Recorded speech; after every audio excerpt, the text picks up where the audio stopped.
का प्रभात वर्णन। जय बच्चों, आचार्य महावीर प्रसाद द्विवेदी का निबंध। आइए हम उसका आगे अध्ययन करते हैं कि सूर्य को जब दिगंगनाओं के द्वारा सागर के सलीलाज से बाहर निकाला गया तो सूर्य का बिंब जो था वो चमचमाता हुआ लाल लाल दिखाई दिया। वहाँ पर यह भी प्रश्न किया गया लेखक के द्वारा कि बताइए कि सूर्य इतना आखिर लाल क्यों है, इतना दहकता हुआ क्यों दिखाई दे रहा है। तो एक कह सकते हैं तर्क भी दिया लेखक ने कि जब समुद्र की सलील में, समुद्र के जलराशि में सूर्य को तपाया गया होगा तो उसी के कारण यह खदिर की तरह से खैर के जले हुए अंगार कुंदे के समान यह लाल दिखाई दे रहा था, शुभ्र दिखाई दे रहा था। अंततः इसके अंगार गौर होने का दूसरा कोई कारण नहीं हो सकता। आइए हम आगे चर्चा करते हैं। लिखता है लेखक कि सूर्यदेव की उदारता और न्यायशीलता तारीफ के लायक है। यानी सूर्यदेव बड़े ही उदार है और न्यायशील है। न्यायशील क्यों है? क्योंकि आप जानते हैं कि सूर्यदेव ने अपनी प्रकाश किरणों को केवल अमीरों के घर पर नहीं, गरीबों के घर पर भी उतना ही दिया है जितना कि अमीरों के घर दिया। यानी इन्होंने किसी तरह का कोई पक्षपात इनके अंदर नहीं है। आगे लिखते हैं तरफदारी तो उसे छू तक नहीं गई, पक्षपात की तो गंध उसमें नहीं है। क्यों? क्योंकि देखिए ना, आगे बताता है लेखक कि उदय तो उसका कहाँ हुआ? उदयाचल पर। और लेकिन क्षण भर में ही, कुछ ही समय में उसने अपने नए किरण कलाप, यानी अपने किरणों के माध्यम से, अपने करों के माध्यम से उसी पर्वत के शिखर को, यानी जहाँ पर वह उत्पन्न हुआ था उदयाचल पर, या कह सकते हैं जहाँ पर सूर्य का उदय हो रहा था जिस पर्वत के पीछे से, तो उसी पर्वत पर ही अपनी किरणों को नहीं बिखेरा, बल्कि सभी पर्वतों के शिखरों पर फैलाकर उन सभी की शोभा को एक जैसा बना दिया। उसकी इस उदारता के कारण इस समय ऐसा मालूम हो रहा है जैसे सभी भूधरों ने, भूधर किसे कहते हैं? पर्वत को कहते हैं, ठीक है, पहाड़ों को कहते हैं भूधर, पर्वत की पर्यायवाची है। उसमें ऐसा मालूम हो रहा था जैसे सभी भूधरों ने अपने शिखरों पर, अपने मस्तकों पर दोपहरिया के लाल लाल फूलों के मुकुट धारण कर लिए हों। क्यों? क्योंकि सभी पर्वतों के शिखरों पर बर्फ पड़ी हुई थी और सूर्य की पीली किरणें, लाल किरणें जब उन बर्फों पर पड़ी, बर्फ पर पड़ी वो किरणें पड़ी तो बर्फ जो था वो लाल रंग का दिखाई देने लगा। इसीलिए दूर से देखने पर ऐसा प्रतीत हो रहा था जैसे वो सभी भूधर, सभी पर्वतों ने अपने सिर पर दोपहरिया के लाल फूलों के मुकुट धारण कर लिए हो। सच है कि जो उदारशील सज्जन होते हैं वे अपने चार चरित्रों से, अपने अच्छे चरित्र से अपने ही उदय देश को नहीं, यानी जहाँ पर वो रहते हैं वहीं तक ही नहीं, बल्कि अन्य देशों को भी आप्यायित करते हैं, लाभान्वित करते हैं। आप जानते हैं महावीर, स्वामी गौतम बुद्ध, गुरु नानक जहाँ पर पैदा हुए, क्या उन्होंने अपने जन्म स्थान पर ही अपने संदेशों का प्रचार प्रसार किया? उनके संदेशों का या उनके उपदेशों का लाभ क्या वहीं के लोगों ने लिया? नहीं, बल्कि पूरे विश्व में, पूरे संसार में उनके अनुयायी आज भी मौजूद हैं, आज भी उनके उपदेशों से लोग लाभान्वित हो रहे हैं। तो ये है कि जो उदारशील सज्जन होते हैं, जो महापुरुष होते हैं, वे अपने महानता से अपने देश को ही नहीं बल्कि अन्य देशों को भी लाभान्वित करते हैं। उदयाचल के शिखर रूप आंगन में बाल सूर्य को खेलते हुए देख, धीरे धीरे रेखते देख पद्मिनियों को बड़ा प्रमोद हुआ। जो कमलिनियाँ थी उन्हें बड़ा अच्छा लगा, बहुत अच्छा लग रहा था। क्यों? क्योंकि आप जानते हैं छोटे से बच्चे को आंगन में खेलता हुआ देखकर किसी को भी हंसी आ ही जाती है, उस बच्चे पर प्रेम आ ही जाता है। आगे लिखता है लेखक कि सुंदर बालक को आंगन में जानुपाण चलते देख, जानुपाण माने, पाणी माने हाथ होता है, जान माने घुटना, घुटने और हाथ पर चलते देखकर स्त्रियों का प्रसन्न होना स्वाभाविक ही है। इसीलिए उन्होंने अपने कमल मुख के विकास के बहाने, यानी उन कमलिनियों ने, उन कमल के छोटे छोटे फूलों ने अपने कमल मुख के विकास के बहाने हंस हंस करके उसे बड़े ही प्रेम से देखा। यह दृश्य देखकर माँ के समान अंतरिक्ष देवता का हृदय भर आया और वह क्या हुआ? पक्षियों के कलरव के मिस माने समान, कलरव के समान, यानी पक्षी जो कलरव कर रहे थे, सुबह का समय था, पक्षी चहचहा रहे थे, उन पक्षियों के कलरव के समान ही बोल उठी, आजा आजा आजा आजा बेटा आ। फिर क्या था? बाल सूर्य बाल लीला दिखाता हुआ झट अपने मृदुल कर अर्थात किरणों को फैलाकर अंतरिक्ष रूपी माँ की गोद में कूद गया। उदयाचल पर उदित होकर अब जरा ही देर में वह आकाश में आ गया। आकाश में सूर्य के दिखाई देते ही नदियों ने एक विलक्षण रूप धारण कर लिया, एक दूसरा ही रूप धारण कर लिया नदियों ने। कैसा रूप धारण कर लिया? कि दोनों तटों या कगारों के बीच से बहते हुए जल पर सूर्य की लाल लाल प्रातःकालीन धूप जब पड़ी तो वह नदियों का जल परिपक्व मदिरा के रंग के समान लालिमा से युक्त हो गया। परिपक्व मदिरा बच्चों, परिपक्व मदिरा पुरानी मदिरा होती है, पुरानी शराब जो होती है, आप जानते हैं उसमें नशा भी ज़्यादा होता है, उसकी रंगत भी ज़्यादा हो जाती है। तो कुछ ऐसा ही वो नदियों का जल दिखाई देने लगा, इसलिए ऐसा मालूम हुआ जैसे सूर्य ने अपने किरण बाणों से, यानी किरण रूपी बाणों से, यहाँ रूपक अलंकार है, किरण रूपी बाणों से अंधकार रूपी हाथियों की घटा को सर्वत्र मार गिराया हो और उन्हीं हाथियों के घावों से निकला हुआ रक्त बहकर नदियों में आ गया हो और उसी के मिश्रण से उन नदियों का जल लाल हो गया हो। देखिए बिंब किस तरह से बांधने का प्रयास लेखक ने यहाँ किया है।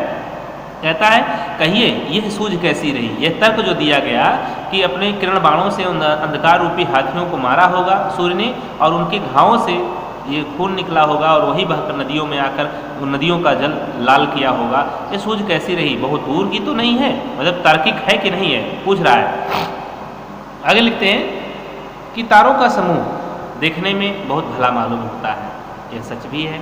अब रात में चांदनी रात में तारों से भरे हुए आकाश को अगर देखें तो ना चाहते हुए आपका मन बड़ा प्रफुल्लित हो जाता है, प्रमुदित हो जाता है। तो वही चीज़ है कि तारों का समूह देखने में बहुत भला मालूम होता है, ये सच भी है। और यह भी सच है कि भले आदमी जो होते हैं उन्हें ना तो कष्ट देना चाहिए और ना ही उनको स्थान से उन्हें हटाना चाहिए, उन्हें पदच्युत करना चाहिए, उन्हें हटाना चाहिए। परंतु सूर्य का उदय क्या हुआ, अंधकार का नाश करने के लिए होता है। सूर्य जो है अंधकार का नाश करने के लिए होता है और तारों की श्रीवृद्धि, तारों की चमक अंधकार की बदौलत होती है। यानी दोनों में विरोधाभास हो रहा है, दोनों में अलग अलग देखिए हो रहा है। सूर्य का उदय होता है अंधकार का नाश करने के लिए और तारों की श्रीवृद्धि, तारों की कह सकते हैं सुंदरता अंधकार के कारण होती है। इसी से लाचार होकर सूर्य को अंधकार के साथ ही तारों का भी विनाश करना पड़ा, यानी अंधकार का नाश करना पड़ा तो तारों का ही विनाश ऑटोमेटिक हो गया। क्यों? क्योंकि जो तारे थे वो अंधकार की बदौलत ही दिखाई दे रहे थे, ठीक है। तो अंधकार जब समाप्त हुआ तो तारे भी अपने आप समाप्त हो गए, उनको भी जबरदस्ती सूर्य को क्या करना पड़ा, बाहर निकाल करना पड़ा। बात यह है कि शत्रु की बदौलत ही जिन लोगों को संपत्ति और प्रभुता प्राप्त होती है उनको भी मार भगाना पड़ता है। यानी शत्रु की बदौलत ही, अगर जैसे आपका कोई शत्रु है और उसका कोई मित्र है, वह मित्र जो है वो आपका भी शत्रु नहीं है, आपका वह मित्र ही है, और मित्र नहीं है तो बड़ा सज्जन है मान लीजिए, लेकिन आपके शत्रु के कारण ही अगर वो लाभान्वित हो रहा है तो जब आप अपने शत्रु का उच्छेद कर देंगे, शत्रु को मार देंगे तो निश्चित तौर से उसका लाभ वहीं पे समाप्त हो जाएगा उस अच्छे आदमी का। तो वही चीज़ यहाँ तारों का भी हो रहा है। लिखते हैं शत्रु के साथ ही उसका भी विनाश साधन करना ही पड़ता है और न करने से भय का कारण बना रहता है।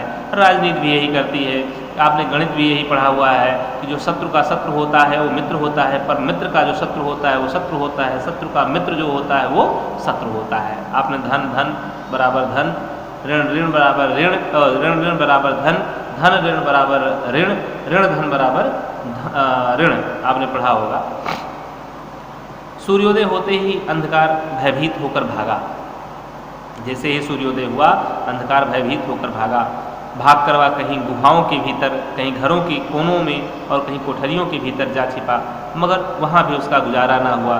सूर्य यद्यपि बहुत दूर आकाश में था फिर भी उसके प्रबल तेज प्रताप ने छिपे हुए अंधकार को उन जगहों से भी बाहर निकाल कर दिया। निकाला ही नहीं बल्कि उनका सर्वथा नाश भी कर दिया। बात यह है कि जो तेजस्वी होते हैं उनका कुछ स्वभाव ही ऐसा होता है कि एक निश्चिंत स्थान में रहकर भी वे अपने प्रताप की धाक से, अपनी प्रताप से दूर स्थित शत्रुओं का भी सर्वनाश कर डालते हैं। कुछ ऐसा ही सूर्य भी कर रहे थे। आप जानते हैं कमरे के अंदर अगर सूर्य का प्रकाश न भी पड़े तब भी सूर्य की जो उजास है, उनका जो उजाला है उनकी किरणों से, वह कमरे का अंधकार भी वहाँ से उसको भागना पड़ता है। वही चीज़ यहाँ में लिखता है, जो महापुरुष होते हैं, जो तेजस्वी होते हैं, उनका स्वभाव ही कुछ होता है कि एक स्थान में रहकर ही दूर स्थित शत्रुओं का भी पराभव करने की, सर्वनाश करने का वो शक्ति रखते हैं, मादा रखते हैं। आगे लिखता है लेखक, सूर्य और चंद्रमा दोनों ही आकाश की दो आंखों के समान है। देखिए दूसरा बिंब खोज रहा है लेखक यहाँ पर कि अगर हम सूर्य और चंद्रमा को, आकाश को हम चेहरा मान लें और सूर्य और चंद्रमा को उसकी दो आंखें मान लें, तो उनमें सहस्र किरणात्मक मूर्तिधारी सूर्य ने ऊपर उठकर जब अशेष लोगों का अंधकार दूर किया तब वह खूब ही चमक उठा। और उधर बेचारा चंद्रमा सूर्य के उदित होते ही वह किरणहीन हो जाने से किरणहीन हो गया, उसका तेज, उसकी चमक, उसकी वही समाप्त हो गई सूर्य के चमक के साथ ही। तो किरणहीन हो जाने से बहुत धूमिल हो गया। इस तरह आकाश की एक आँख खूब तेजस्व हो गई, खूब तेज हो गई, तो दूसरी तेजहीन हो गई। इसलिए ऐसा मालूम हुआ जैसे एक आँख प्रकाशवती और दूसरी अंधी आँख वाला आकाश काना हो गया हो। देखिए बिंब किस तरह से बांधने का लेखक ने यहाँ प्रयास किया। कुमुदनियों का समूह शोभाहीन हो गया। क्यों? क्योंकि वह चंद्रमा के प्रकाश से प्रकाशित होता था। और सरोरुहों का समूह शोभा संपन्न हो गया, यानी कमलों का समूह शोभा सबसे युक्त हो गया, क्योंकि वो सूर्य के प्रकाश से प्रकाशित होता था, खिलता था। उल्लूकों को शोक ने आ घेरा। क्यों? क्योंकि उल्लू चंद्रमा की चांदनी में ही विचरण करते हैं, उनको रात ही पसंद होती है। और चक्रवाकों को अत्यानंद ने, और चक्रवाक जो चकवा चकवी होते हैं, रात में ये दोनों एक दूसरे से बिछड़ जाते हैं, लेकिन दिन होते ही, सूर्योदय होते ही एक दूसरे से मिल जाते हैं, तो उन्हें अत्यानंद ने घेर लिया। इसी तरह सूर्य तो उदय हो गया और चंद्रमा अस्त। कैसा आश्चर्यजनक विरोधी दृश्य है। दुष्टदेव की चेष्टाओं का परिपाक कहते नहीं बनता। वह बड़ा विचित्र है, किसी को हंसाता है तो किसी को रुलाता है। यानी सूर्य यहाँ हंस रहा है तो चंद्रमा यहाँ रो रहा है। यहाँ कुमुदनियाँ रो रही हैं तो सरोरुह कमल हंस रहे हैं। उल्लू रो रहे हैं तो चक्रवाक जो चकवा चकवी है वो हंस रहे हैं। तो देखिए किस तरह से विरोधाभासी दृश्य पैदा हो रहा है प्रातः काल के समय। सूर्य को देखिए बिंब आप किस तरह से बांध रहा है यहाँ लेखक, कि सूर्य को आप दिग्वधुओं का पति समझ लीजिए। मान लीजिए सूर्य जो है वो दिशा रूपी स्त्रियों का पति है, और यह भी समझ लीजिए कि पिछली रात वह किसी और जगह अर्थात विदेश चला गया था कहीं। मौका पाकर इसी बीच उसकी जगह चंद्रमा आ विराजा। देखिए बिंब किस तरह से बांधने का प्रयास यहाँ महावीर प्रसाद द्विवेदी ने किया है। कहते हैं सूर्य को अगर आप दिग्वधुओं का पति समझ लीजिए, और यह मान लीजिए कि पिछली रात वह कहीं और किसी जगह अर्थात मान लीजिए विदेश चला गया था। मौका पाकर इसी बीच उसकी जगह पर चंद्रमा आ विराजा। पर जो ही सूर्य अपना प्रवास समाप्त करके सवेरे पूर्व दिशा में फिर आ धमका, त्यों ही उसे देखकर चंद्रमा के होश उड़ गए कि अब क्या हो। और कोई उपाय न देखकर वह अपने किरण समूह को अपने कपड़े लत्ते के समान छोड़कर उपपति के समान, यानी हारे हुए राजा के समान गर्दन झुकाकर पश्चिम दिशा रूपी खिड़की के रास्ते से निकल भागा। महामहिम भगवान मधुसूदन जिस समय, भगवान विष्णु जिस समय कल्पांत में यानी कल्प के अंत में एक युग के समाप्त होने पर समस्त लोगों का प्रलय बात की बात में कर देते हैं, उस समय उनके सबसे अधिक अनुरागवती प्रेमशीला श्री अर्थात लक्ष्मी को धारण करके उन्हें साथ लेकर वे क्षीर सागर में अकेले ही जा विराजते हैं। ठीक ऐसा है दृश्य आसमान में भी दिखाई दे रहा था। आसमान को अगर हम क्षीर सागर मान लें, दूध की तरह सफ़ेद क्षीर सागर मान लें, तो सूर्य को यहाँ पर हम भगवान विष्णु मान लेते हैं और उनकी चमक को लक्ष्मी मान लेते हैं। तो दिन चढ़ाने पर महिमा में भगवान भास्कर भी ठीक उसी तरह से एक क्षण में सारे तारा लोगों का संहार करके अपनी अतिशायनी श्री अर्थात अपनी शोभा के साथ क्षीर सागर के समान ही आकाश में देखिए अब कैसे अकेले मौज कर रहे हैं, कैसे अकेले विचरण कर रहे हैं। तो ये था बच्चों आचार्य महावीर प्रसाद द्विवेदी के द्वारा लिखा गया माह का प्रभात वर्णन। इसके प्रश्न अभ्यास के विषय में हम अगले वीडियो में चर्चा करेंगे। यहाँ पे बस इतना ही।